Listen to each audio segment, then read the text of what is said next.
I'll let you know when it goes live.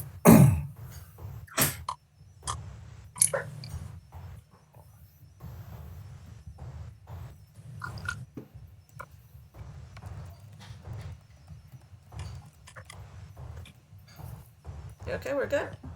Yep. Hello and welcome to the June meeting of the Albany Public Library Board of Trustees. I am Karen Strong, the current board president, and we appreciate people who watch this meeting and participate in the public process. So I'd like to start the meeting with Assistant Director Melanie Metzger, who can tell people how to make comments and how to address any technical issues that you have. So welcome everybody. You are seeing my screen that is streamed live. So it's going to be a little different than what other people see. Just so you know, I will always be in the small screen up at the top. Our person who is speaking should be featured in the main panel here. And the rest of the attendees are listed here on the side. If there's chat, I will pop back in and out so people can see what is being on the chat. If you would like to make public comment, you can go to our email. That's how we're handling all public comments, and it is publiccomment@albanypubliclibrary.org. I have that up in the URL bar here so people can see it, and it's also listed in the description notes on YouTube, so you can click on that as well to email us. We will do public comment. I believe we do it at the beginning and at the end, so you do have your time to address, and we will read off your questions during those portions of the meeting. And with that, I will mute myself. If there's background noise, I will tend to mute other people just so it doesn't, because if you have background noise, it pops you into the main screen, so we'll avoid that when necessary. Thank you. Thanks, Melanie. Is there any public comment? No public comment. All right, thanks, Rebecca. So I just want to start the meeting by saying that this is Alyssa Kane's last meeting. Oh! Yeah, she has served on the board for 5 years. Did you get any mail today, Alyssa? Like a package, maybe? A package. I brought the mail in, but I didn't look. Go check the package. Go check. Go look. Yeah. Alyssa has been on the board for 5 years. She's finishing up her term and decided not to run again. And so usually when people leave, we're together, we have a little celebration together to celebrate our time. And unfortunately, we're not together, so we're doing it virtually. Well, it's a big box. Is that it? Probably, yeah. Oh my God. So, open it. Pressure.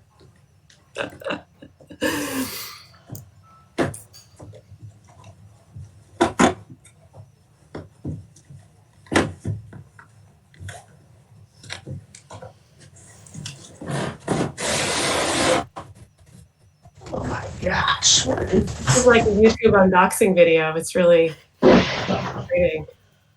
Maybe this is... I gotta get a scissor. Wait a minute.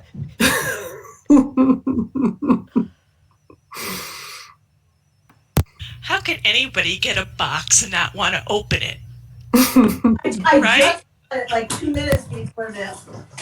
Oh my goodness. What is this? Beautiful thing.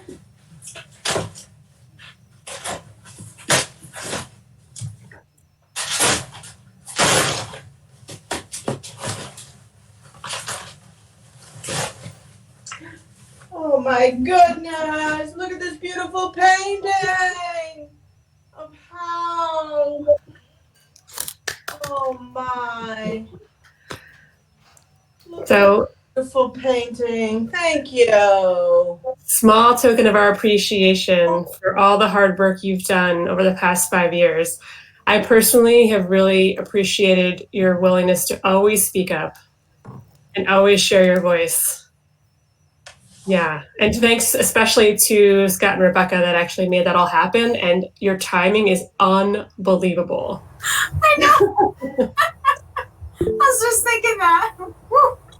So if anybody has anything else to share about Alyssa's time here, please take a few seconds, not a minute, to share good wishes.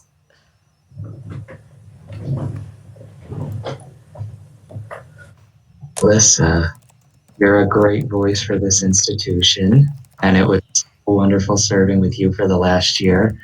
And I know you'll continue to stay involved. So look forward to continuing to work with you. Well, thank you. You are some of the best experiences I've had in my career and in my board service, and I have really appreciated the work we've done. I'm so proud of you all, and I'm only leaving because I felt it was that the library is in such great hands. You're doing a great job, and because it would be selfish of me not to share this great board experience with others. And so thank you. You warm my heart. Well, so since most people are being shy and putting comments in the chat, I'm going to read them. Or do you want to say? Go ahead, Brenda. Yeah, I just want to say thank you to Alyssa. I'm going to miss you, but I will certainly see you around. So you didn't get rid of me yet. That's right. Yeah. Alyssa, not only am I also going to miss what Karen said, you ask all the really tough questions, and that's so appreciated by the rest of us here on the board. But I also have to commend you on your work on the facilities committee and getting that plan together. I know that's taken, oh my gosh, how many years at this point? Has it been 3 years? So a long-term project, very well done. And thank you so much for your service. And Sarah, tag, you're it. You're up for all the hard questions now. I pass the baton. I was going to say I was a little scared of you when I began on this board, but it turns out you just really care about the library. And once I realized that, it was a wonderful experience serving with you, and you're irreplaceable. I just hope that whoever joins the board has the same dedication and attention and care. My goodness, this day is turning out to be a lovely day. Thank you. Thanks so much, Alyssa. I'm going to hit you up for consulting lessons and how to even figure out what the questions are that you ask. I'm too dense. Yeah, I need training. Well, we're not dead. For board orientation, Alyssa. Sure. Happy to. All right. So, and definitely miss you. I miss you already. Well, let's not, we haven't started the meeting yet, so let's do that.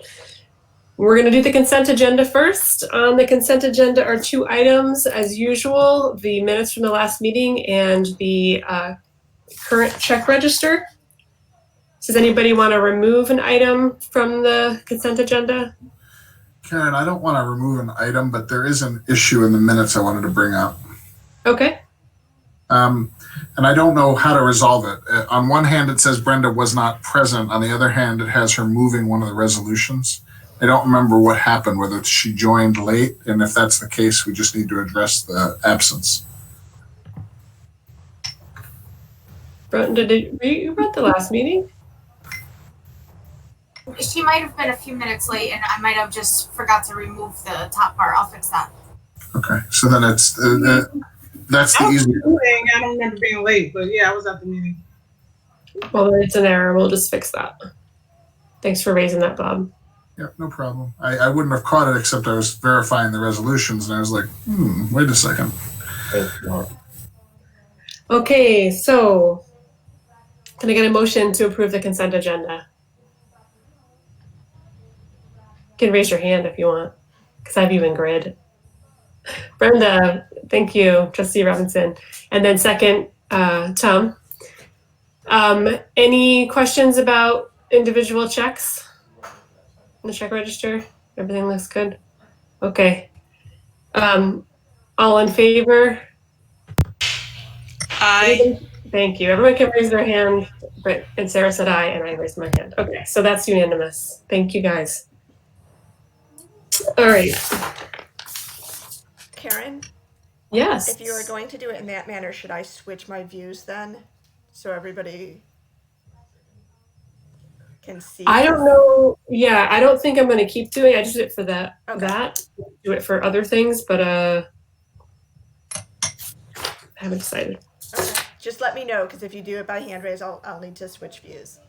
Okay. Thank you for reminding me. No problem.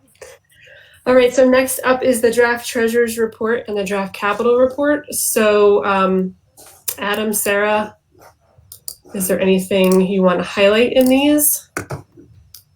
So I'll just mention that they are not 100% accurate. The Chuck is a little backed up on the bank recs. So the April reconciliations have not been done yet. So this will get altered slightly.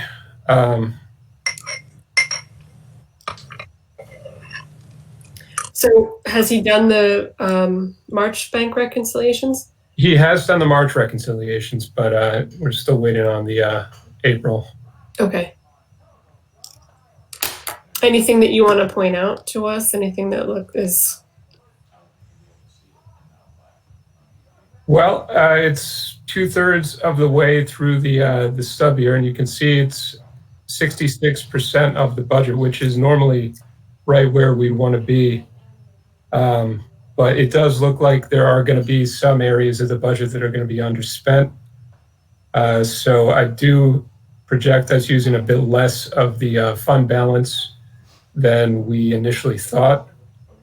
I believe it was 327,000, something to that effect, that we initially had budgeted. It's going to be probably in the 200s, 250 maybe, in that area. There are still some expenses that are going to get paid over the next few weeks and probably into July as well.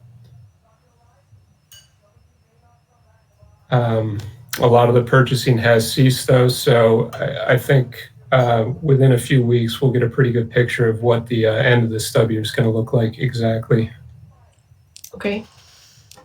Any questions from trustees?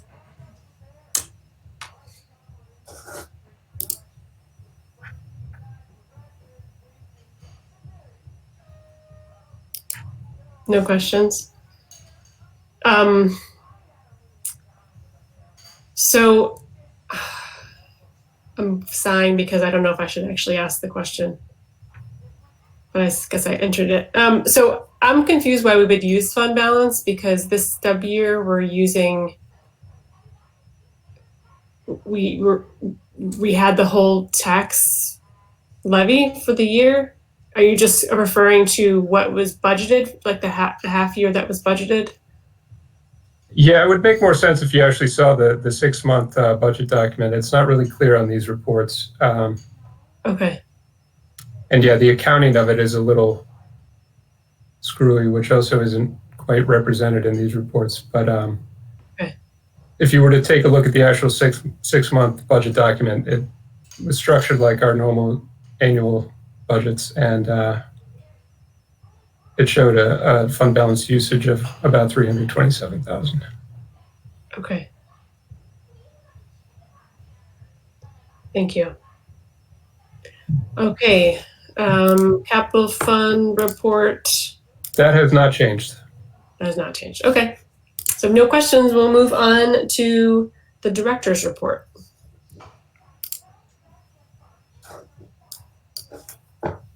So the first thing I wanted to touch on was the report itself.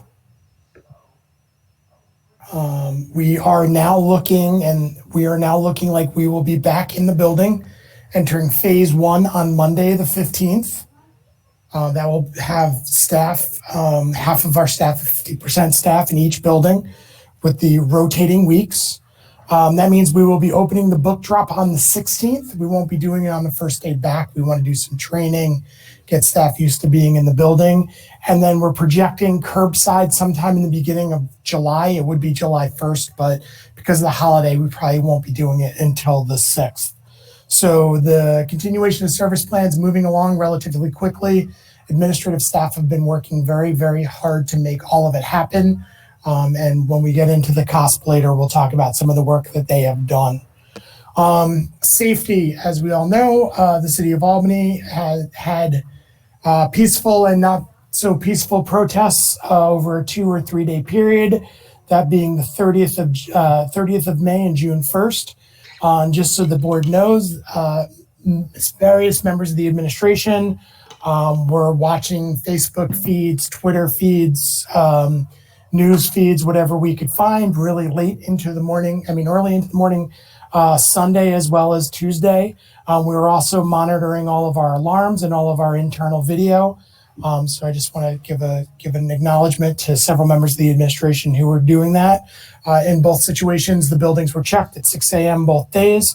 No damage to any of the buildings except for one pane of glass on the outside of our Washington Avenue branch. Other than that, our buildings were untouched. Even though for our Arbor Hill West Hill branch, we were very much in the thick of it. So that's all good news. Staff continue to work virtually, doing reference and programming. Facilities staff or the administration of facilities have been focusing on starting DLD projects or projects that are being funded by DLD grants and some smaller capital projects. That includes upgrading our phones. Administration business office has been working on closing out the year. We've had some strange happenings. The Armory, the administration of the Armory decided to put up a very not so professional fence across our alleyway and connect it to our building without any permission. So I do want to speak to Bob sometime this week about how we should approach that. Their wording was, you guys aren't working, so why would we call you? Which I found strange since they texted me right after they did the work. And then they gave a key to one of our staff members who were on site. So there seems to be some real communication issues there. They did complain about the condition of the alleyway between the two buildings, which is the majority their property. I asked them why they didn't reach out to me about it. Again, it was, you're not working, why would I reach out to you? And then I asked if they had reached out to City Hall, the NEU unit, or any of the Common Council members, and they explained to me no. So it was an interesting and slightly heated conversation. So I do want to speak to Bob before I reach out to them again. We did have a conversation in March about a fence in that area that we initiated. And originally in the beginning of the conversation, they weren't open to, but they said they would think about as we walked to the elevator at the end of the meeting. So we'll see from there. Also in my report is some paperwork. We are exploring a relationship with Albany Housing Authority. Albany Housing Authority has been a long-term fantastic partner of the Albany Public Library. We've done a considerable amount of work with them, including they helped us build the North Albany branch, and they also housed one of our temporary branches during the branch improvement project. They also do smaller outreach with us as well. They reached out to us after speaking with Jonathan Jones, and were interested in doing some additional Wi-Fi access in public spaces around their property. We are very interested in doing this. They actually will be doing the funding of this project for 2 years. Simultaneously, we will be going out for IMLS, Institute of Library and Museum Studies grants for additional funding. To do this, it's in here just to let you know that we would be voting on an MOU with them, hopefully next board meeting. They're drafting something for legal to look at. And just a reminder that public Wi-Fi is part of Goal 2, Objective 1, Tactic 1 of our strategic plan. I believe that's everything in my part of my report. Yes, it is. I do want to make one small correction. The Albany Housing Authority would fund the program for 6 months until the end of the year because of the funding stream that they're getting. And then we are looking to increase that through an IMLS grant for an additional 2 years. Yes. But they will be paying for the hardware. So the memo looks like it's asking for funding from two Albany housing authorities. Thank you. Okay. So they're providing that funding for now. They're providing that funding for now for 6 months, and then the hope is that we get some IMLS funding. Around the CARES Act, there's a significant amount of funding out there through IMLS, although I've been pretty vocal that I hate the fact that it's being done through the grant process. My hope is that that is ignored and maybe we'll be awarded some grant money. Okay, questions? More questions for Scott? I'll be right back.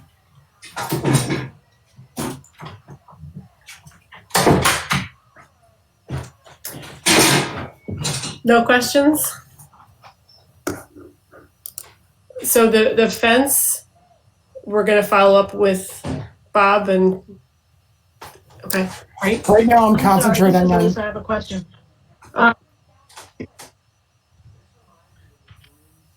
So Scott, I'm wondering about the Wi-Fi service in the Washington Park around the lake house. I was trying to use it last week and I couldn't get it operational. Is it operational? It is right now not operational. We don't know what's going on, and it's very hard to communicate with the city about it. So we've tried to remedy the situation multiple times, and we have yet to figure out what's going on. We believe that they've been turning the power off there, and Melanie is probably better to speak to that. So we have gone on site with them twice now. All of our equipment is working. We've called Spectrum, and the connection is working through Spectrum. When we're on site, we're able to check to make sure it's up and running. It is, and then we leave the site and it goes down. So we don't know what's happening in that interim once we leave the building, why it goes down. They're assuring us there is power going to the building, but we have a sneaking suspicion that there might be a short, and so there's something happening in the power that turns it off, and once the power goes off, it has to be manually reset. But that's happening like constantly, so at the moment it's not feasible for us to be on site constantly resetting the equipment, and we're trying to get the city to understand that that's probably what's happening. So I will promise you that the MOU that we have the MOU that's being drafted with the housing authority gives us a little bit more strength in case we're having issues and who needs to respond. Yeah, it's just a shame because, especially now where people are encouraged to be outside and in these places, I happened to go seeking it out because we wanted to have an outdoor situation, and others were looking for it too. So it's an extremely frustrating situation that we've tried to remedy multiple times. Yeah. Okay. All right. That's all.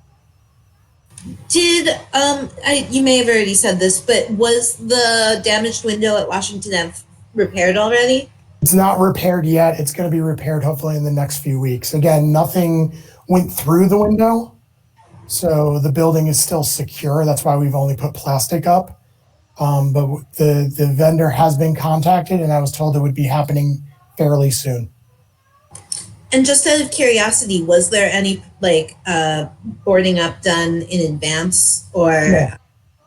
Okay. Yeah. Yeah. At either location, there was no boarding up done in advance.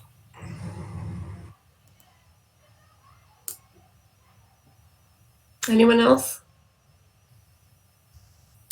All right. Do you want to talk about stats? I mean, we can. It's our programming stats our circulation is pretty much flat because right now we're only doing e-circulation, but it's gone up a little bit. And, if you look at the overall stats, compared to when we have physical circulation, it's down. But then if you look at the trend line, it's, slowly going up. I think it's capped. I think everything's just, you got to wait for stuff to be available. Wi-Fi is, the only available computer usage. That's gone down slightly. Reference questions have gone up slightly, but still not a ton. And then, this month, right now we're competing with a lot of other programming that's virtual programming that's out there.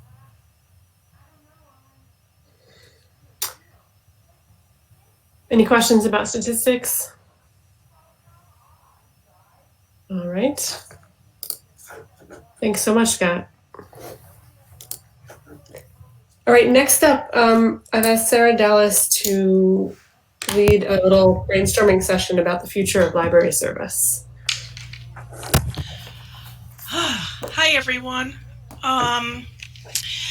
You can look at this two different ways, and I'm going to think that a pandemic is a wonderful way for us to look at the services that we're providing to our community. And it's just proving how adaptable APL is, and we can move forward. Perhaps the coronavirus and so many things is giving us the need to stay physically distant, and it's changed the way APL is providing services to the community. The board has approved a continuation of services plan that changes the way we provide services for months. I think with this brain hive of very smart people and community members, we have an opportunity to begin questioning what this does to how do you all feel about library services, and how do you think, or how would you like them to change over the longer term and best serve our community? It's a time that we can really evaluate and move forward and provide the services the community needs and wants. So I'm just going to share my screen because I'm going to take notes when you all are talking. And I think while you're getting your screen, I think the discussion we had a little earlier that Scott was talking about, the digital divide, I mean, that's what really hits me, that so many people don't have, and so many school children don't have access to broadband services to help people find jobs, or retraining or restructuring is another possible opportunity, but I can't speak for the whole community.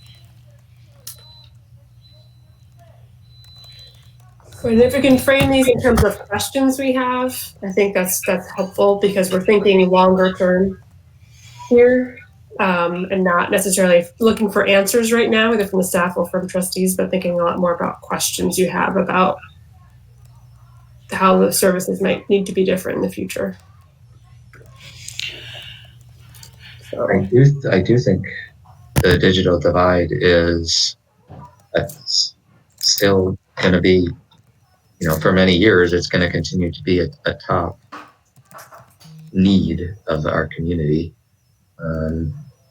And so I do think we should always be looking to come up with new and innovative ideas to reach as many people as possible.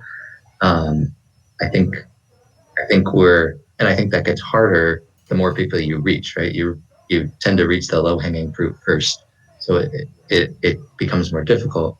I think the partnership with Albany Housing Authority is a great way to start that. I mean, to frame that as a question, I'd say, how can we keep meeting the digital needs of our community? Thank you.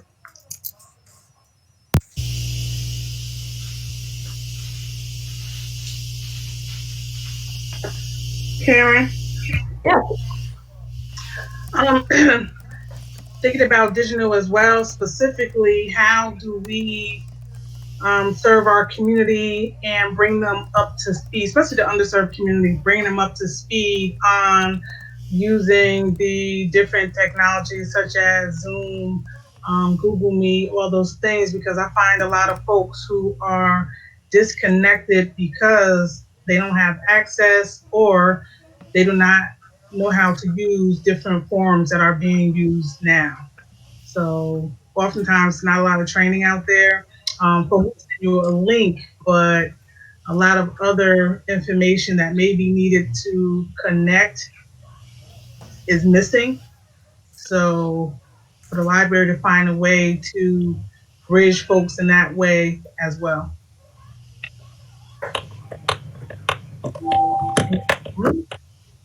So, one thing I've been thinking a lot about with a lot of anxiety right now is remembering the time in libraries after the Great Recession when funding was so tight and we couldn't get new computers, we couldn't offer services in the same way. Purchasing was even limited in the library I was in of new books. And I feel like, Joseph, with the lean years coming, what do we do if we can't serve the community in the same way we have been, if we aren't as stable financially? Actually, so to that point, Jenna, maybe that's where we form slightly tighter community partnerships. I think as the library, we certainly have the venues and we can promote programs, but maybe there's some way we can enhance our collaboration with local groups and they can come in and help us. And I think definitely with the lean years coming, that's a major concern. So maybe more collaboration could help. And if I can jump in, it doesn't mean that the library is the lead. Can you wait for me to catch up? Well, I'm just talking about partnerships. It doesn't mean that the library is the lead partner. We might have ways of being a supportive partner.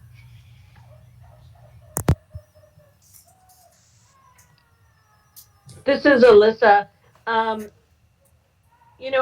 I think what is so compelling about this time and the idea of library, No, but I'm muted, so. and apropos of my role on the facilities committee, I really think we're still talking about a physical destination. We see in the statistics, even though we have the capability to get to a lot of people, even Scott just mentioned that there's competition for the online programming. So, even though we started strong with online programming, everybody else is, catching up.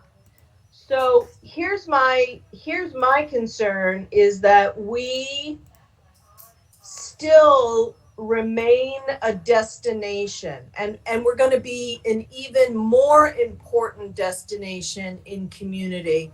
This whole idea of being locked up in our houses is really going to push us to redefine the importance of being out in community. So I think we have to figure out how to ensure that we have the utmost safe, clean, physically accessible, inspiring spaces. I mean, we do a great job already, but I think we're going to have to really step up, because if this is indicative of what goes on from now on, periodic shutdown, we've got to make our space beyond refute.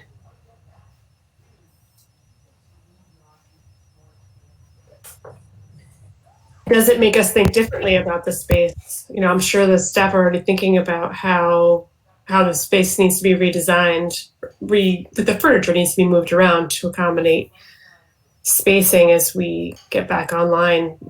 Is that a bigger conversation, a longer term conversation about how the libraries might need to be redesigned? And that might tie into the Washington Ave conversation, I thinking that building and space. So going back to the 2 points that Sarah had originally raised, I definitely agree with what it sounds like every other board members have expressed. I definitely think the digital divide is a top area that we're going to want to pursue going forward. And then to the second one, she mentioned unemployment, assisting with unemployment, job training. Not to put you guys on the spot, but Scott or Melanie, could you just do a quick refresher of what APL already does in terms of job training, unemployment, so we kind of know where the baseline is, what we're already doing, so then we can think about other options we might want to do? So, I mean, we in the library field, we call this digital inclusion. And we do a tremendous amount of one-on-one help, either just during the day, helping people with resumes and job applications. I mean, we're like a job center. And also doing additional computer training and job help. These are all things that we do at all of our branches on a daily basis, either scheduled or drop-in. And in times like this, I mean, during the last recession, that was a significant portion of my job as a frontline librarian. So typically, if we were open and operating, we'd be doing a lot of breakout programs. Remember at Washington Avenue, we actually created a computer lab with this in mind because we knew at some point there was going to be, a recession. This is frustrating for us because it's frustrating for our field because right now we're primed to do a lot of the things that our society and our community is looking for, and our hands are tied. So yes, significant portion of our staff will be trained, ready, and willing to help with resume help. We're starting to do that online. We know that there's still, because of the digital divide, it's not going to impact the people we really need. But all of those things, that's kind of not to use a hokey term, but that's our bread and butter. So, I mean, all of this we would be doing right now if we were able to have our buildings open and it was safe. And I can tell you that it's something that we're going to start doing digitally soon, either using Google Meets or using Zoom to review people's resumes and help them with job applications. Typically at this time, I don't know how people are, I would venture to guess a small percentage of the frustration with unemployment has to do with the fact that the small segment of the population that relies on us for help isn't getting it from us. So I think that, if we were to do a study and you were to ask some of the people who are having issues, particularly in urban and rural areas that have small broadband connectivity, some of those issues stem from the fact that they don't have a librarian to go through for assistance. I wouldn't say it's the vast majority, but I would definitely say that libraries being closed are adding to those issues. So, digital inclusion and digital instruction is at the heart of what we do at Albany Public Library. And it's definitely something that we'd love to be doing right now if we were able to do. And our staff are trying to think up and come up with ways of doing it safely as we slowly go into phase 3 or 4. I don't want to cut off anybody's conversation, but the other thing that I'm thinking about all of the time is how are we handling social justice? How are we handling systemic racism? And that could be a very, very long conversation, and I want to give it its just time, no pun intended, but we have to look at ourselves. We might need to look at the staff. We need to work with the community. We need to, not that we're doing badly, but I think we have so much more we can be doing, and we want to make sure we're doing it properly. Karen, everyone, I would like to, I guess we can add, how would we handle an increase in mental health issues at our library? I know, I think we have a social worker, but in the event that we have an increase in mental health issues, incidents, or whatever may come our way, I mean, it's unknown, we don't know, but perhaps that's one of the things that we can look at. And the second thing is how could we become creative in reminding and reinforcing the need for precautions? Because as time goes on, even if even as you see on television, people become lax. They forget the importance of following precautions. And I think we have to be proactive and thinking outside the box and being very creative and reminding our patrons how important it is to follow the rules, regulations, and the precautions of the time.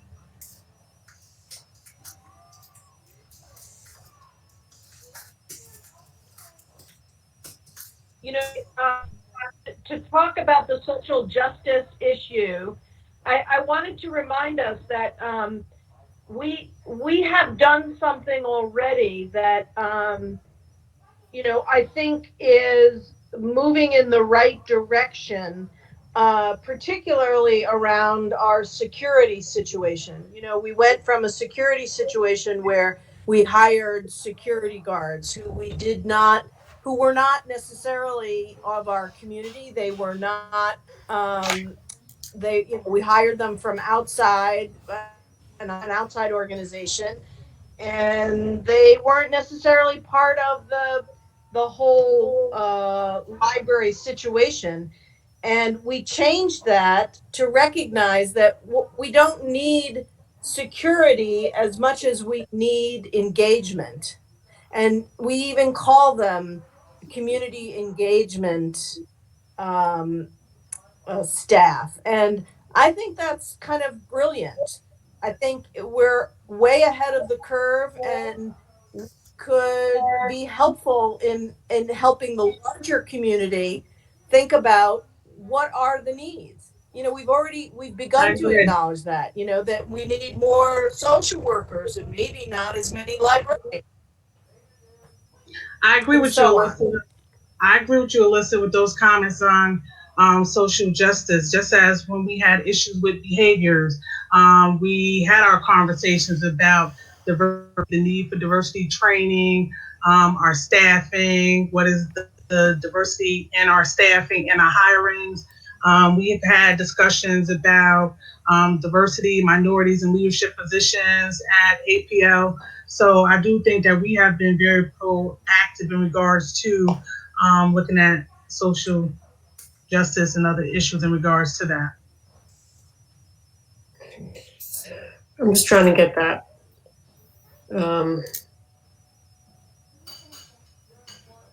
Blanking.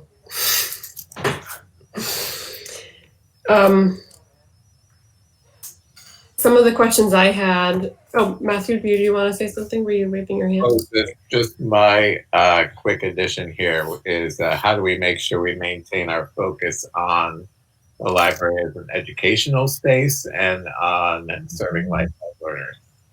Yes.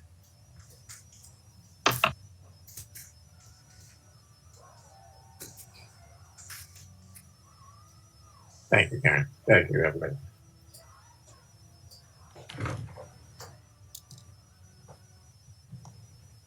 Are you raising your hand or just gesticulating? Okay. So some of the questions I had are, Scott has talked about not continuing online presence. He's talking about continuing online presence even when programs are in the building. So I have questions like, what is working well online? What should we be investing in? And that's based on all of the questions we've asked so far. When thinking about space and justice and online and in-person programming and meeting needs of people in a recession. And then what should we be pulling back from, if anything?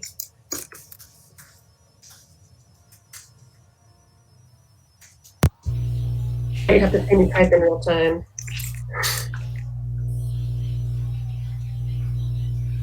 Well, Karen, I would jump in and say that if we want to do our services very, very well, we need to look, we as the board and the staff and the community needs to look at services that aren't being used.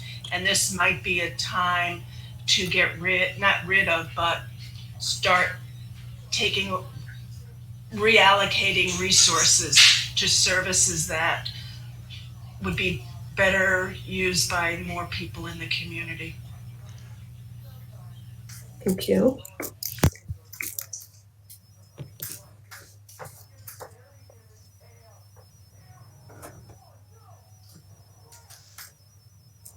And by resources, I mean collection, the buildings, the staffing, technology, a myriad of things.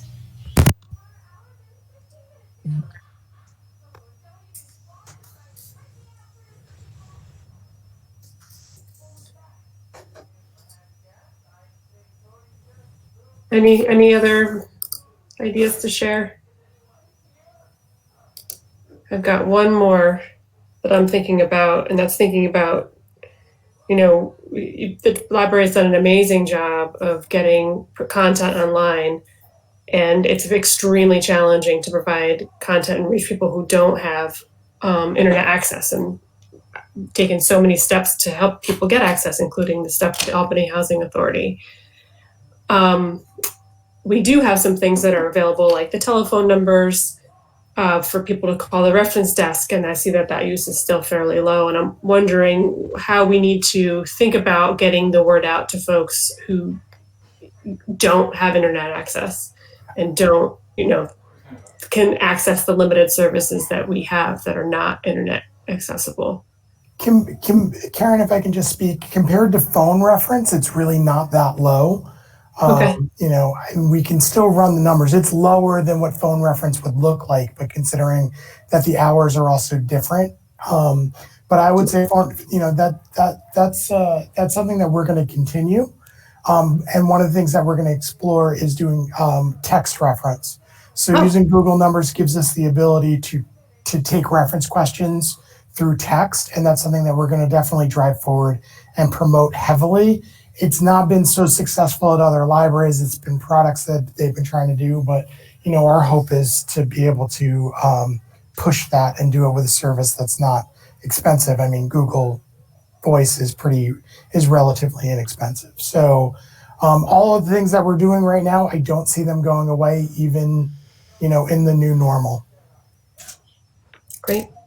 I share Karen's question too. It is hard to, I see the reference numbers posted on social media, but if you're elderly, you might just not be on social media, or if you can't afford internet, you're definitely not on social media.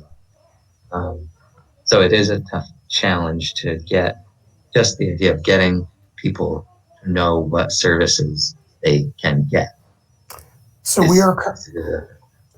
we're currently working on a postcard to send out to everyone in the city about the services we're providing. So our hope is that we'll touch a few more people. We've been reaching out to anybody we can to get the word out. I even asked the county exec's office. They chose not to, but I was trying to get the county exec office to share it in their weekly briefing. We've been reaching out to all the different types of media that's possible, and we're going to continue to do that. Again, we're competing with a lot of people trying to get their word out about their services. Our hope is that once the postcard's done and goes out, that we'll see an increase. We see a bump every time one of us is on WAMC. We see a bump every time someone's on a podcast. We definitely see bumps when it gets out there. I think right now it's just we're competing with everybody to do virtual services. And thanks, Alyssa, for pointing out that we were one of the first to do it. And I would make the argument that our staff actually do it better than anyone else. Besides Youth Effects, probably Youth Effects is doing it better than us. Again, we're competing with a lot of organizations. If you could press other elected officials to work with us to help us get the word out, that would be fantastic. I mean, if somebody else could press the county exec office to say, hey, can you talk about libraries in your daily, or now it seems like every other day presser, that would be fantastic. Thanks, Scott. All right, so probably spent more time on that than planned. We've got lots of, thanks so much for asking so many questions. Karen, I'm sorry, I just have one more thing to add. Please do. So going back to the idea that Scott mentioned about competition with other virtual programming and other organizations, I wonder if we could almost try to become collection source, so we could reach out to those other organizations in our community and somehow compile them on our website in an organized fashion.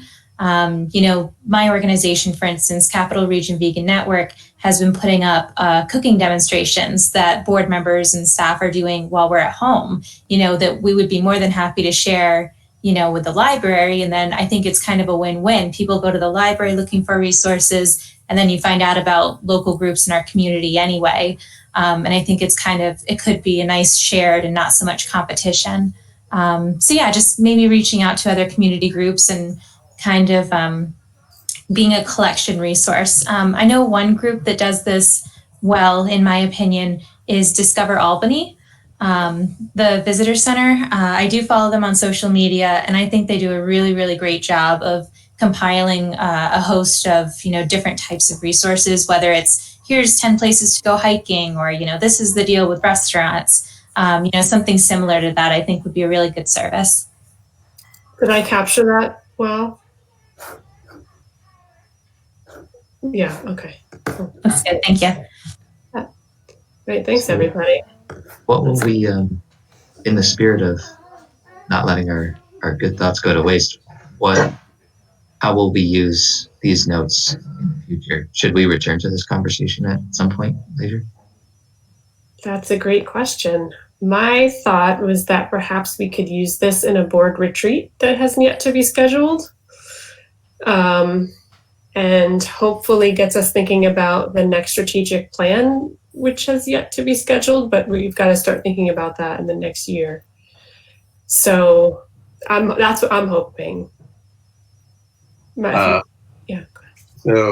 yes, in that same vein, how does surveying the community as we reopen look, and could some of the board questions be incorporated into a survey, community survey? I'm going to add that question. Let's not answer it. I'm going to add that question here. And as I add it, we can start on the next agenda item, which is any trustee report out about engagement with the library. If there's anything you want to share, perhaps what we did was sufficient since we did a lot of thinking. If there's anything someone really wants to mention about engaging with the library over the past month, please do. I attended the excellent talk with Elisa Albert that I know Jenna was hosting, like the digital host, and Jay Deitcher was the interviewer, and it was really amazing. It's great. I loved it. And I actually know Jay and Elisa from a community organization that we're in, but they didn't, I couldn't find a way to participate like digitally. I was just watching the stream, so they didn't even know I was watching them until after. But they did great.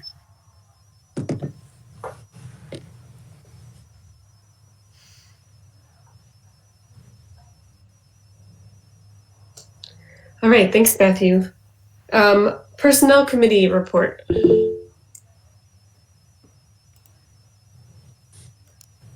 Sorry, I wasn't ready. Wait, would anyone else on the personnel committee like to read out? I feel like I'll be doing a lot of talking later, but I'm happy to do it.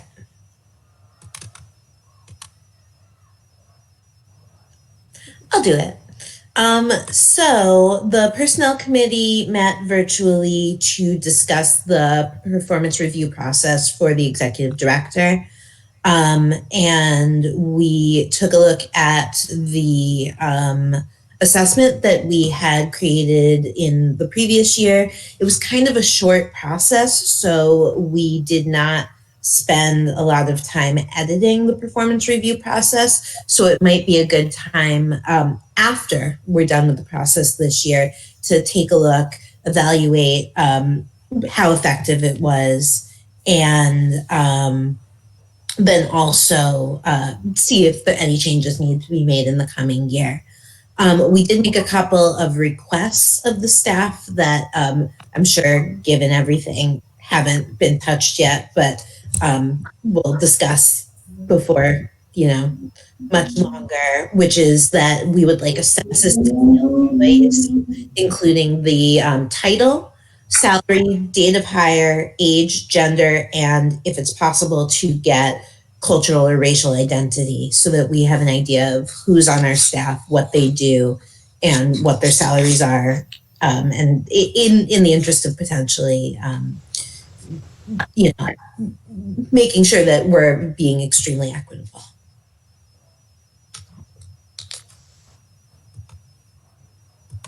That's it. Thanks, Jenna. Any questions? All right. We'll move on to the P&G committee. Brenda?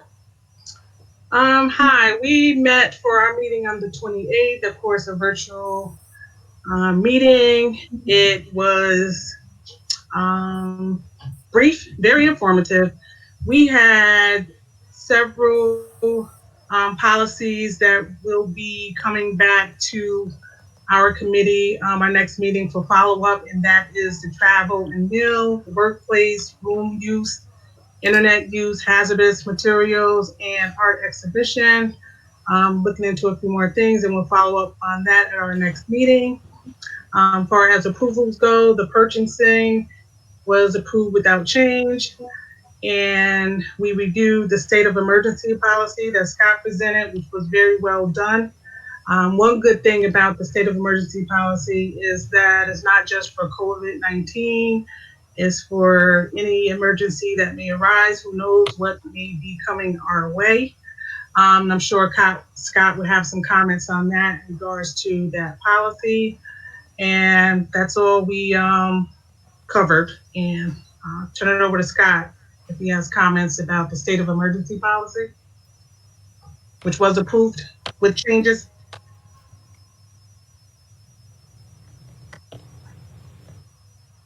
You're muted, Scott. We'll discuss it later as it's a part of the agenda in new business. But thank you, Brenda. Any questions for Brenda or the P&G committee? All right, next up is L's, Matthew. Yes, I am continuing with the ULS report format that you can see here in board docs. So I don't know, do you need me to share it or are people looking at it? I'm looking at it right now. Sorry, Karen, I'm not hearing your answer. Karen, are you speaking? Thank you for reminding me. I just wanted to say I shouldn't have said ULS. I should have said Upper Hudson Library System, and Matthew is our liaison to that board, and so I think you don't need to share it. I think you can just. Okay, so I'll need to read the whole thing. Just. I call it ULS too, by the way. I guess I should be more clear. So if everybody's looking at the report, then I don't need to read everything out, but some of the key items that we talked about, some of the more critical items were the extension of the actual ULS staff, keeping their office closed and working virtually. An update on that is that there is a limited reopening plan for the UHLS office that will begin next week, and tomorrow night will be our board meeting for that board, and I imagine we'll be looking at that with an eye to approving that limited reopening of their office. The system also put forth reopening guidelines for libraries within the system. I participated in a call where they clarified those guidelines and fielded questions, and I know I saw Scott and Karen and Tom, and pardon me if I'm missing anybody else who dialed into that. So a few of us were there, and the guidelines are designed to be very open-ended in terms of allowing different sized libraries with different town structures and different library structures to kind of make use of them. So it's kind of like an all things to all libraries kind of thing.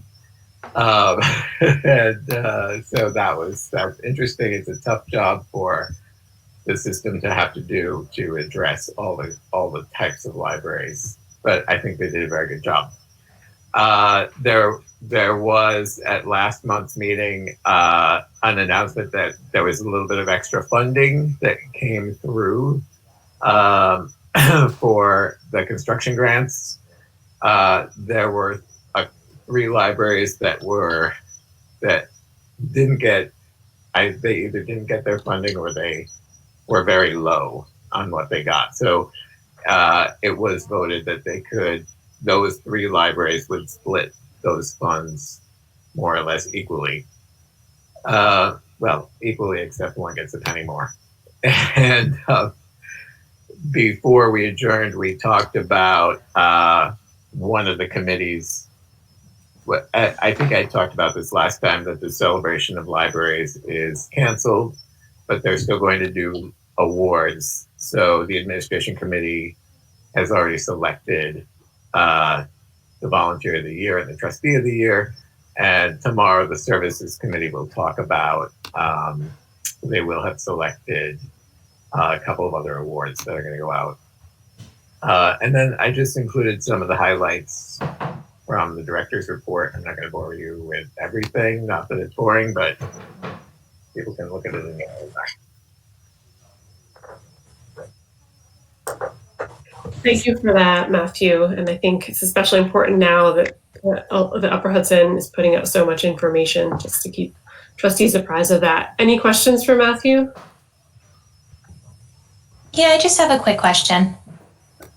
Going back to the funding being shared between the 3 library branches, I can see which libraries they are. And I guess I'm just a little confused because I know one of them personally has a decent sized budget. I would assume all of them do.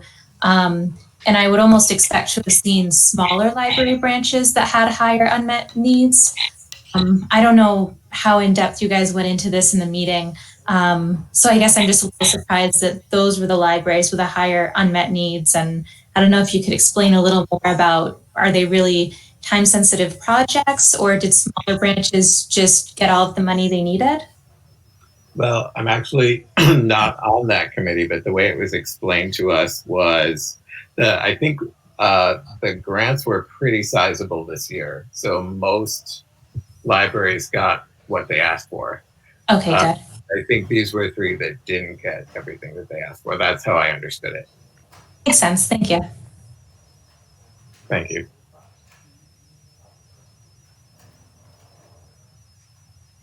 I was going to ask, and I don't think it was directly in Matthew's report from just now, but earlier in the week, you sent around a email from Upper Hudson outlining some things that libraries should be thinking about. And one of them was a safety plan. And I read the words and I couldn't tell if that was saying that was required by the state or if they were just saying they recommend having it. And the other thing is, do we have one of those? Oh, this is COVID-19 related, reopening safety. So for the UHLS piece, I will say my understanding is that that's UHLS, I believe, doing that. And I can ask tomorrow if that's coming directly from the state. But in terms of APLs, is that what you're asking? Safety plan? Mm-hmm. That I think would be up to the directors, right? Yeah.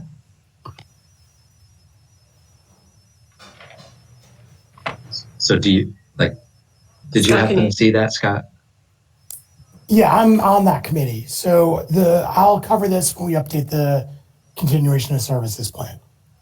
Cool. Thank you. Awesome. Thanks, Scott.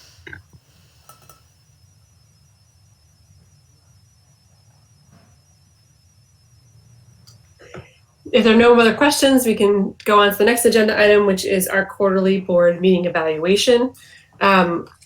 We review our board meetings every quarter so that we can make sure they're most effective and useful to trustees. And I'm sure you all saw the summary thank you for completing that. And I'm sure you all saw the summary. Most people thought that the meeting was okay. And there were some concerns about the length of the meeting, which was quite long. And wondering if there's ways to highlight some important points and not going through full reports. Other comments that were useful were people having good questions that help guide thinking, and so the discussion that's going on is really helpful for folks, and that the conversation is constructive and necessary, and that considering everything we had to consider, it moved along as well as it could. Hoping that we can, if possible, get some informational items before we have to vote on them when they take longer to review. And that's something we've talked about, we've done before. So that's something we want to try to keep working on. And then someone appreciated different perspectives. So thanks so much for doing that. Any other comments or thoughts on that?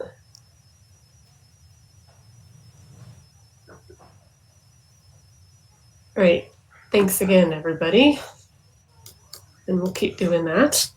Next up is the update on the continuation of services plan, or COSP.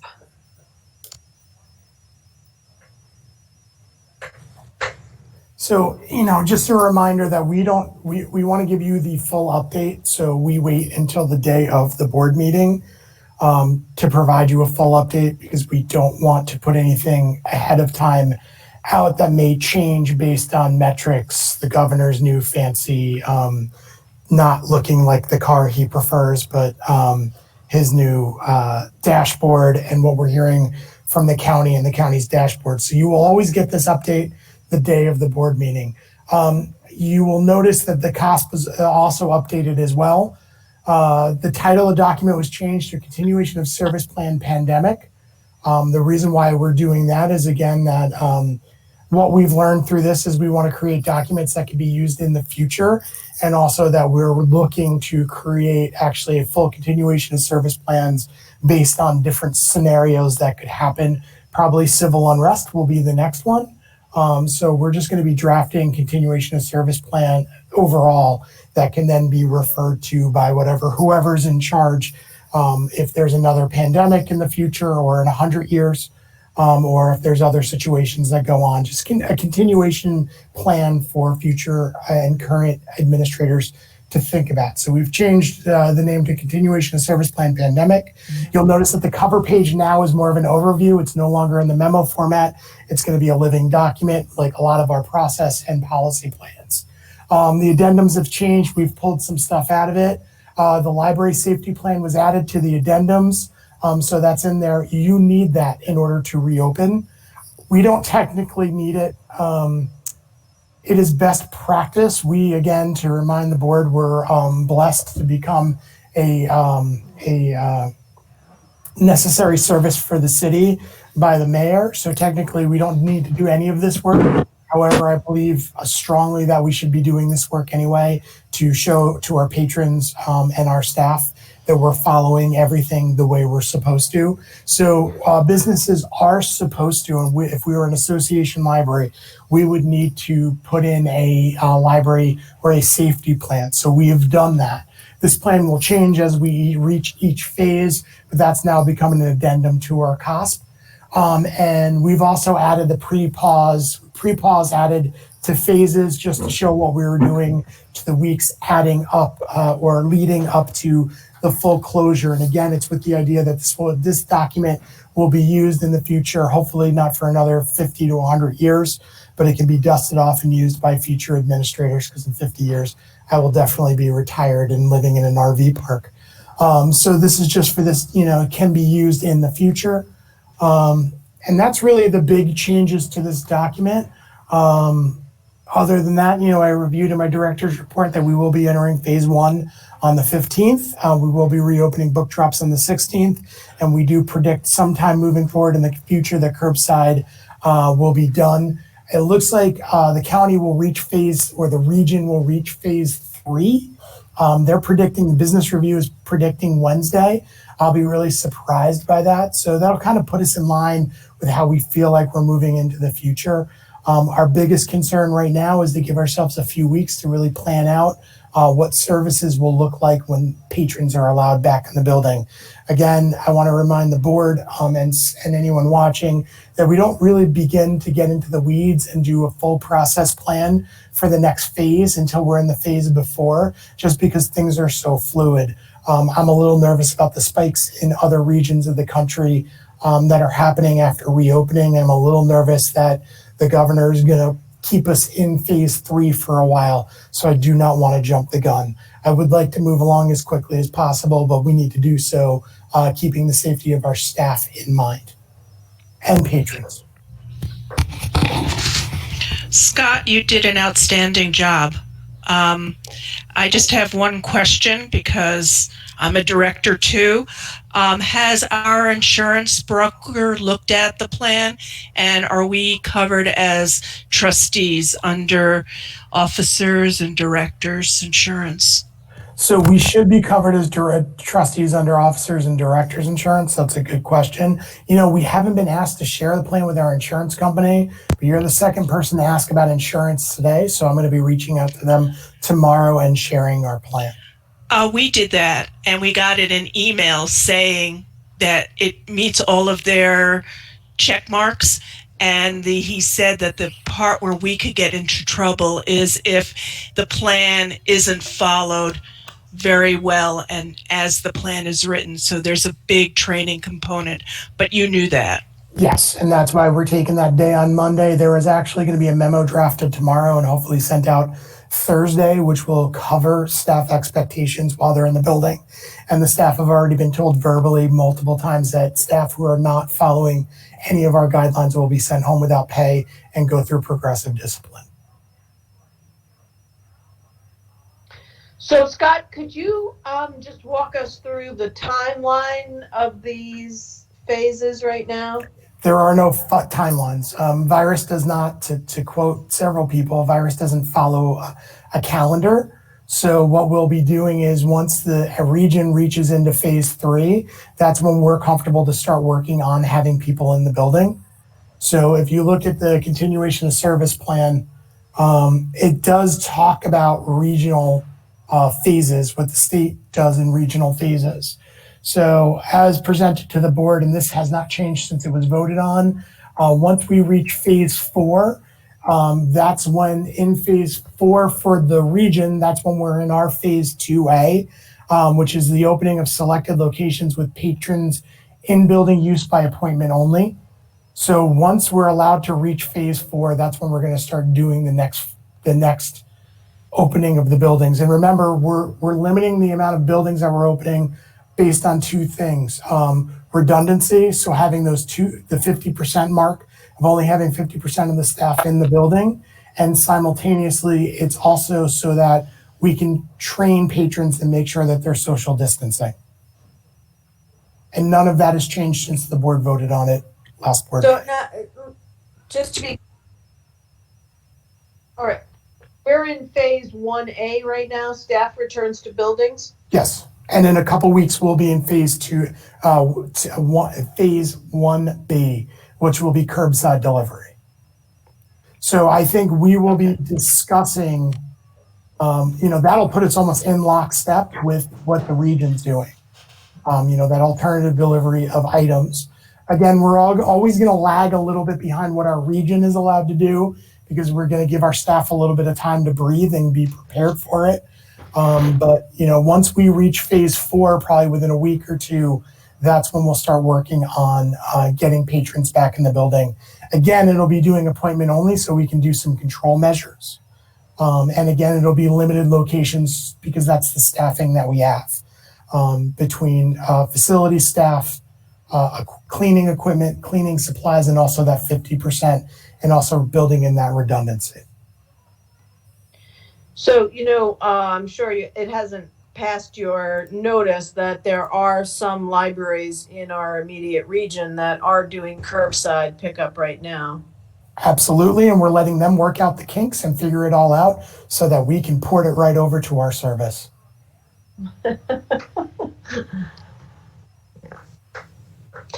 So that, that is seen, so APL is seen as cautious in this right now.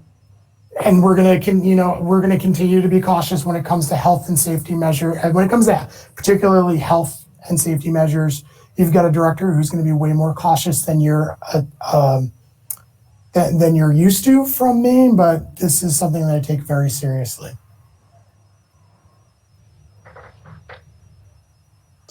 I think we should take it very seriously, but I don't know if we need to take it so much more seriously than the state guidelines are taking it. I mean, if we have the authority to do things, we shouldn't be too afraid to do them. And if the number one reference question we're getting is when will you reopen, we should listen. Sure. And we, in a few weeks, we will be doing curbside delivery and we will be moving forward. Tom, this is Sarah.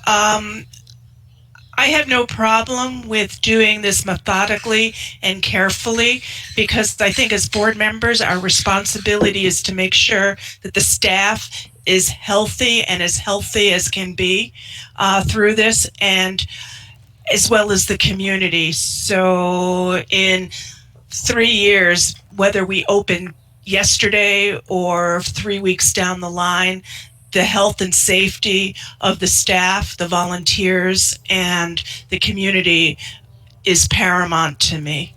That's my feeling.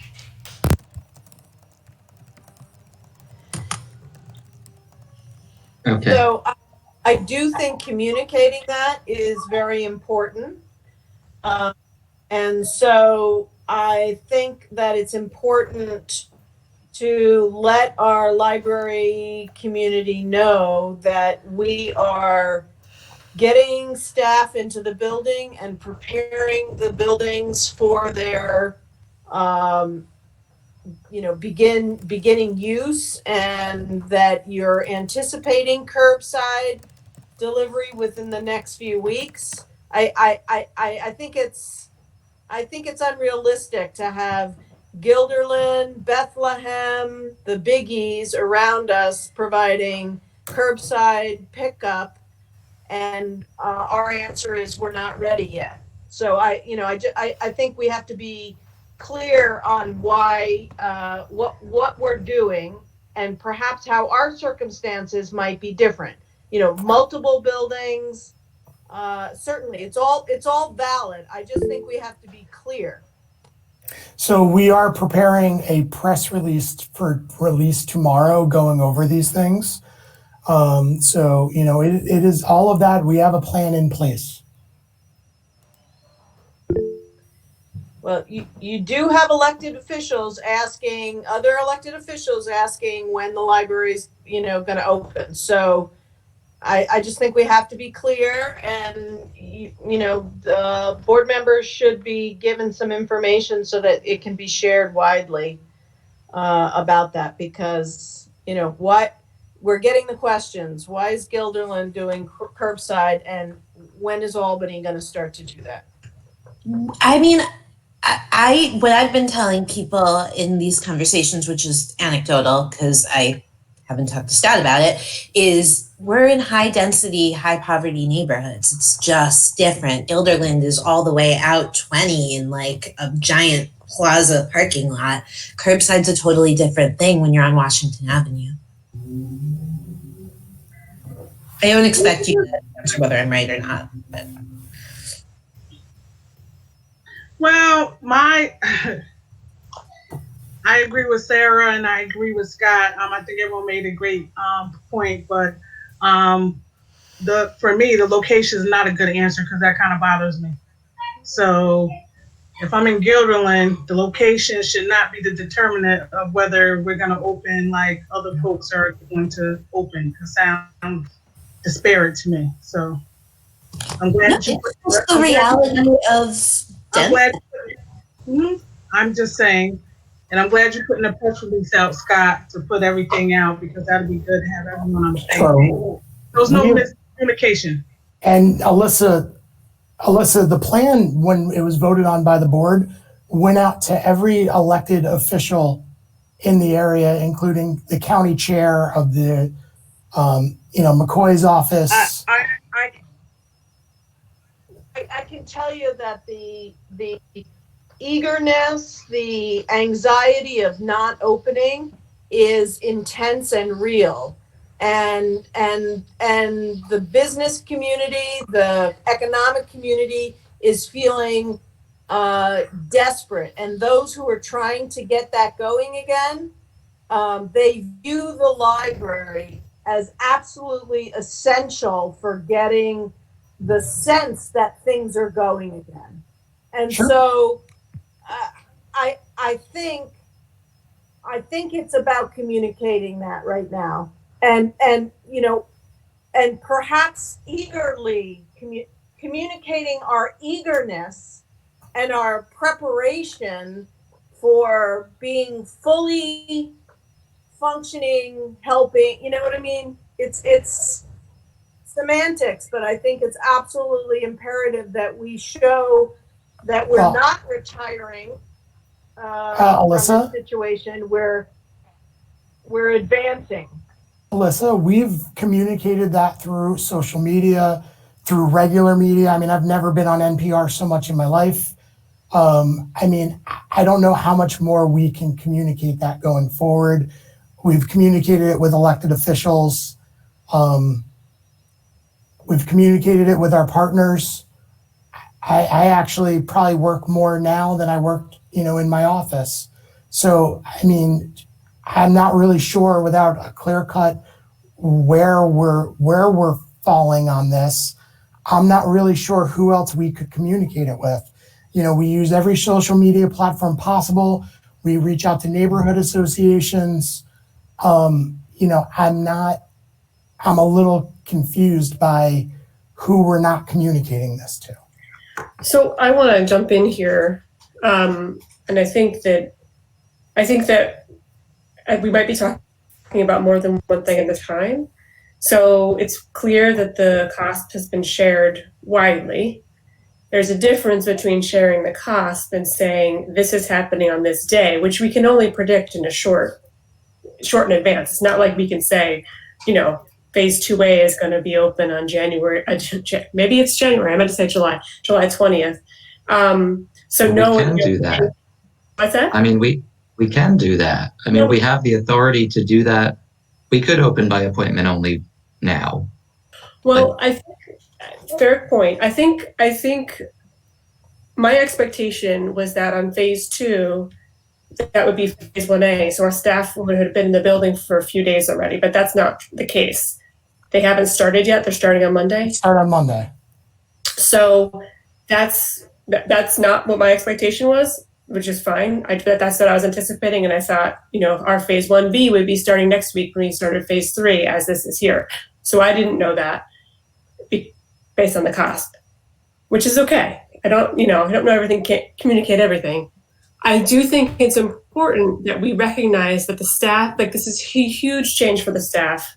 We can't just say, okay, you're back in the building. Now we need to do book delivery or appointments, because they have to get comfortable with being in the building, being with each other, wearing the PPE safely.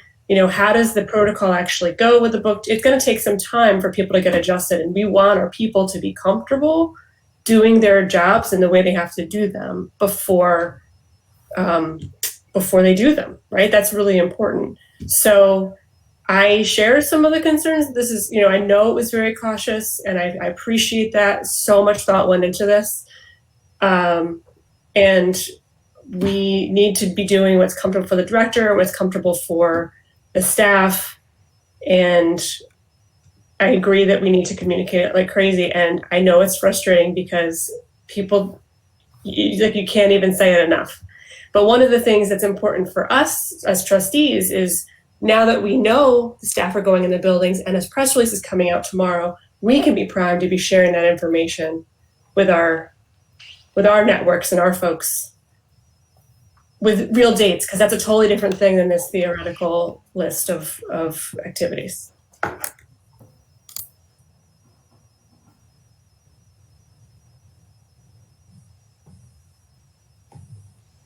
I have a slightly different question. So I'm trying to get a total, maybe kind of snapshot overview of staffing numbers going forward. And I've seen a lot of different pieces of information. So I saw in your director's report that HR will be reaching out to employees and, assessing who's ready to come back and that. And I think I saw in another plan, rotating staff, having an A team and a B team. So I guess when we say staff is coming back in the building on Monday, do you know roughly how many staff are coming back to the building Monday? Is it everyone with an A team Monday and B team Tuesday, or how many staff and how is it working? So right now we don't have this full schedule. I should have that in the next few days. We have several staff that are going to be using FCCRA, which is the Family's First Act, which is going to give them time off because they can't work because they don't have children, because children don't have school. So there are multiple factors. We have staff who aren't returning because they don't feel comfortable. They don't feel, due to their age, they don't feel comfortable coming back. Then we have staff who are coming back, or only coming back part-time because they need to take time off because they need for childcare. So we've been trying to work this out, also understanding with legal, understanding the laws, who can take what and do what, seeing what our full staff size is. And that's been in the plan the whole time.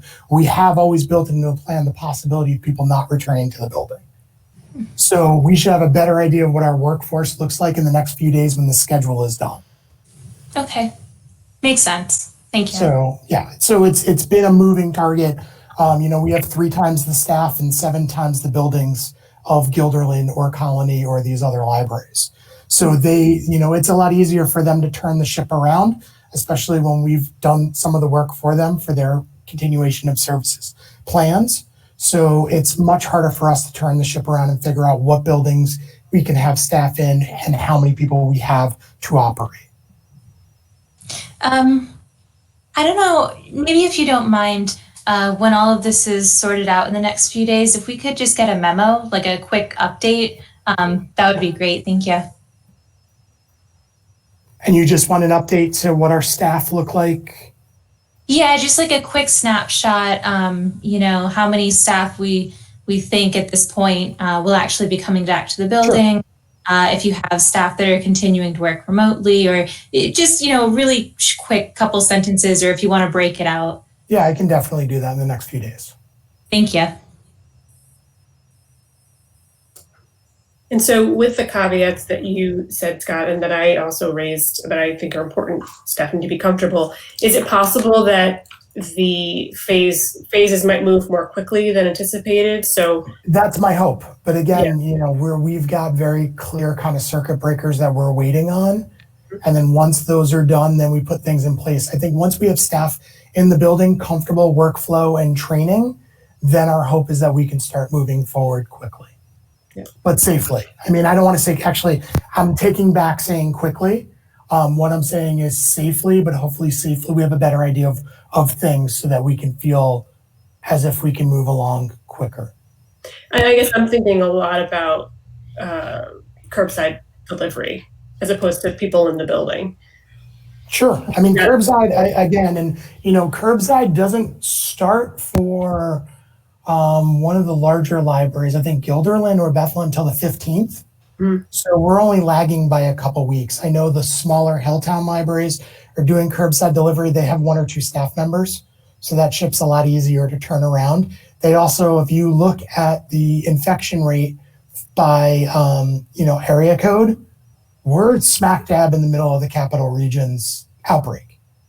So again, I don't want to say by location or density, but I will say if we're doing this scientifically and looking at things, we are, 12203 is the leading, area for outbreaks. So we need to move forward safely and smart, and we don't have the ability to turn the ship as quickly as, say, Cohoes, which right now I think they have 2 staff members.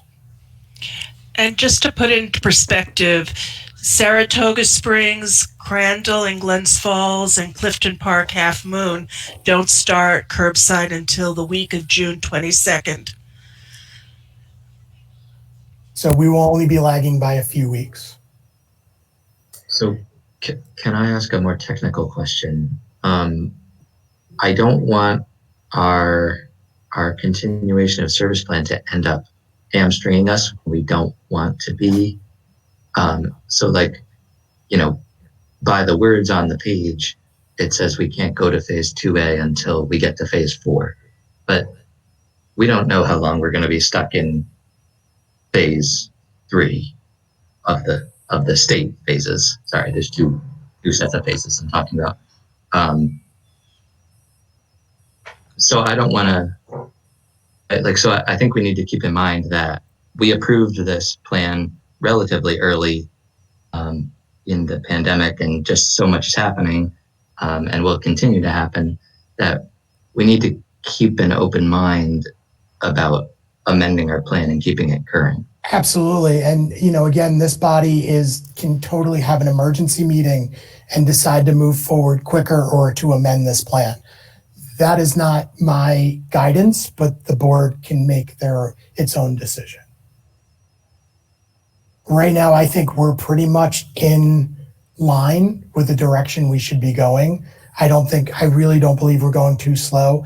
If we're a couple weeks behind from other locations or other libraries, again, I will just say we're a larger ship. There's a lot more training. We see a lot more people, and we're also in the zip codes that have higher infection rates.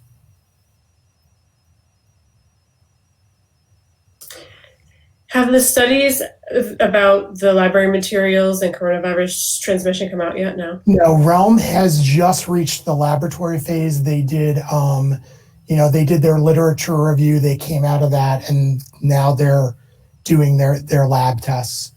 My hope is that, again, I've always been optimistic about that. I've always said that I don't think transmission is as high with material. So if they were to come out tomorrow and say, it's safe to handle library materials, we would definitely change some of the way we're operating. But again, from what we're seeing nationally, from the libraries that are reporting back about the difficulties with curbside delivery, it doesn't have to do with the material. It has to do with the fact that people are unable to follow the guidelines. And I can tell you from talking to my friends in the restaurant business and the bar business, and from walking my dog today, people are having a real difficult time following the guidelines. You mean patrons? Patrons. Yeah. If you talk to anybody who's worked at a restaurant the last 6 months, they will tell you, or the last 3 months, they will tell you. I have had friends who had to quarantine because of their interactions with customers. So, and also, the numbers have gone slightly up as of today. So again, yes, I'm being I am being cautious on this. The board can always override me and decide we go into the next phase, but I am at this point in no way advising the board to move in that direction. Did we amend the behavior policy based on the concern you just raised, Scott? That will be voted on. That's what that's the crisis policy that was voted on by P&G and what is later on in this agenda. Okay, thanks. Scott, you said earlier you were concerned that the capital region may be in phase 3 for longer than the 2-week period. Is that due to the people in the restaurant industry and just seeing behavior? That's just based on seeing behavior. That's just based on the fact that the numbers are what the numbers are, and I have a worry with the things that have gone on the last few months that we might see. If you follow the news. Anywhere that's reopened and reached these phases has seen a spike. So again, there's a strong possibility of that. Yeah, and to that, I understand that completely because, again, with my organization, large food festivals were a phase 4 operation. Yeah. So we're having these conversations about how we plan and how we move forward. And personally, I'm not comfortable reopening our vendor registration, until we reach phase 4. So while it would be nice to hit the ground running, I also want to see us get through phase 3 before we even start planning. Yes. For me, it's the same. We have to be there and get there. And, just for those of you who interface with elected officials, and some of you do it on a state level, really this should go back to the Department of Library Development. I don't really care to say this. There has been zero guidance at a statewide or national level. There's been no guidance from IMLS. We just got a library journal with guidance in it, but none of it from a national level, and definitely nothing from a state level. I mean, there was a Nyline thread where there was nothing. I mean, people were asking for guidance and there was nothing. So, I to try being respectful as possible, but still being myself. If a statewide elected official is wondering why some libraries are taking longer to open than others, then maybe those elected officials should look at the Department of Education and the Department of Library Development. And this is going to make me no friends, but at this point, I don't care. They need to turn around and need to look at the agencies they're in control of, because there is zero guidance coming from Department of Ed, Department of Library Development. And maybe we would be further along if they were providing the guidance instead of our staff and staff at some of the other libraries around I did it today. I was in a thing today for a region I am not a part of providing guidance. So that would have cut down on my work the last few weeks. And it would have maybe made us focus a little bit more. But again, talk to your state representatives and say, why has there been no guidance from state ed? Why has there been no guidance from the Department of Library Development? And where is the IMLS funding that went to them directly? Where is that being used and how is that being spent? Because it probably could have been spent on helping libraries do this work. I will say that Upper Hudson and Tim and that group, and I'm part of that group, has done an incredible job. I think Tim has shown a significant amount of leadership in this, but again, he has shown the same amount of frustration. So when the state representatives, and now I'm getting a little riled up, when the state representatives go to you as trustees and say, why is this lagging? I want you to point out to them that actually Albany Public Library had a plan before everybody else. They can ask the directors at Guilderland and Colony where they got the outline for their plan. And also the fact that the people who they pay and they have the control of the budget over has done no work to help us out and help our work out. And so we have to build a little bit of trust with our staff because they realize we're doing this blindly. And maybe if those state departments were to provide some guidance, this would make them more comfortable going forward. So as much as they want us open, as much as they're hearing from constituents, they should do the work to make sure that the state agencies they fund are providing the guidance. And hey, there's over $1 million out there from the feds that went directly to them, and we have seen zero. And I have asked multiple times. I asked when I presented to the RAC, I've asked the state librarian directly, and I've asked IMLS actually through Twitter. No one has responded to let me know how that state funding from the feds has been sent to help public libraries across the state of New York move forward. And we've pretty much been doing it on our own. I think we've been doing a damn good job of it. And so, maybe we'd be along farther. Maybe we'd be doing curbside delivery if some of that money was spent on proving to us that it was safe and the best way to move forward on it. And I'll leave it at that. I'll get off the soapbox. Thank you for that, Scott. Woo! Woo! Okay. So does someone have a comment or? Scott, I can tell you that the money that DLD did receive through IMLS can't be spent because there's a spending freeze. All spending is suspended. So it's a myriad of, that's my new word, it's a myriad of issues. But Sarah, I can say none of that has been explained at a local level. So we have not, we have not had a definitive answer about it at a local level. So the libraries all across our system aren't really sure.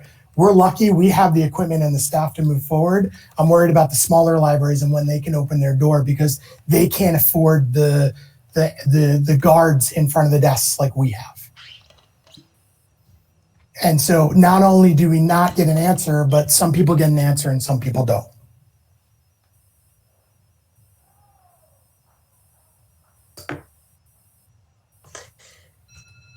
again, thanks, Scott, for letting us know. If we don't know, we don't know what we don't know. So it's important that we do and understand the things we should be raising and the points that need to be repeated.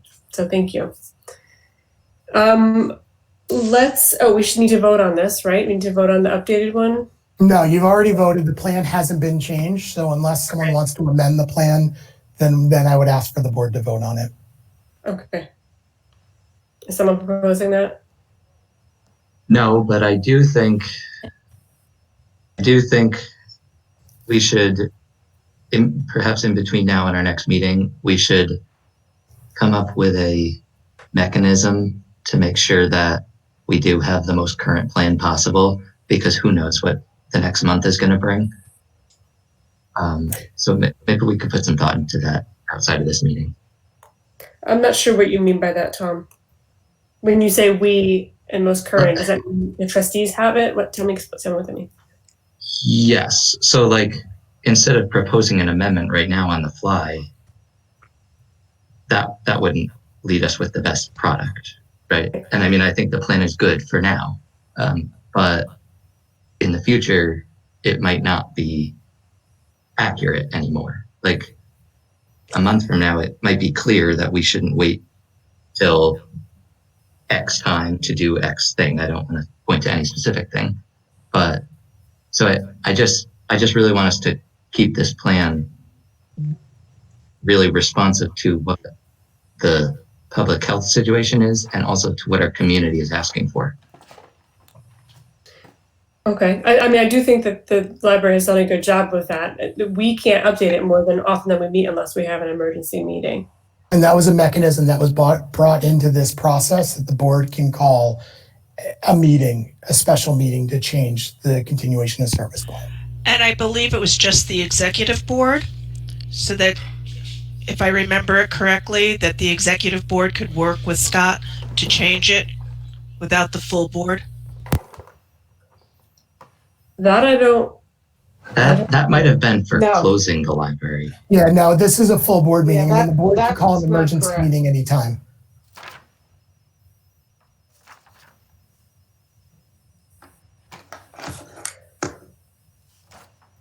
All right. Well, let's think about that, Tom. And if you have more specific, concrete ideas, please do share them with me. And we'll I'll think of it. Yeah, Scott, thank you. Okay, so let's. I think just to reiterate that it. Go ahead. I just want to add that if the capital region goes into phase 2 within the next 2 weeks, then does our time frame change and we start dealing with 1B, right? If it changes in 2 weeks, we're already in the process to go into 1B. We're in 2, and we might be in 3 next week. Yes. Right. What I'm saying. So next week, could we be doing curbside deliveries 2 weeks from now, a week after we're in phase 3? I will go back instead of July. So you want us to start it a week earlier? I think our plan is based on the phases. And so when the phase is announced, what happens is there's an expectation that all the things that are allowed in that phase begin to come online. And if we are not online during that time, it just looks like we're slow. And that's what I'm concerned about. I don't want to push us if we're not ready for it, but maybe we will be ready for it. We could be ready for it. I'm going to be honest, I'm not concerned about the optics right now, but I will definitely speak with my staff about it. So just to follow up on what Melissa said and what I had said earlier, my expectation was that when we went into phase 2, that staff would be back in the building. I know, can you just explain to me what was happening? Is that because facility staff were going in first and cleaning? Facility staff are already in the building, so operations has already begun. 15th is services staff. And what they have is they're getting in the building, they're getting trained, so they're comfortable to be back in the building.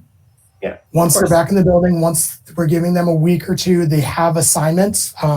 There is significant work that we need to do, which is outlined in the cost plan, not only in the plan, but it's also one of the addendums.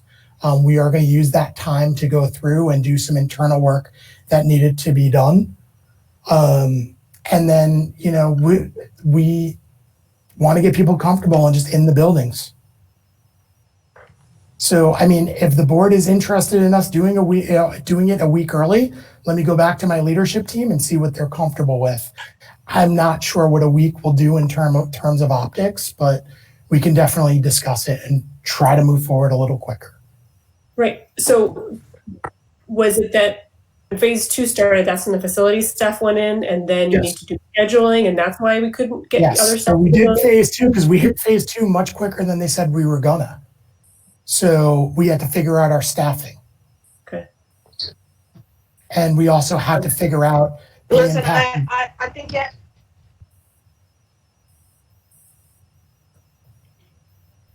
I think you have to be careful with the concept of optics. We're privileged to be funded municipally. It's taxpayer money. Companies and businesses that need to make income don't have the luxury that we do to do all the bells and whistles. I want to be responsible for taxpayer money. They are paying for services that we are currently not able to deliver. So as much as I want our staff to be comfortable going back in the buildings, frankly, nobody's comfortable.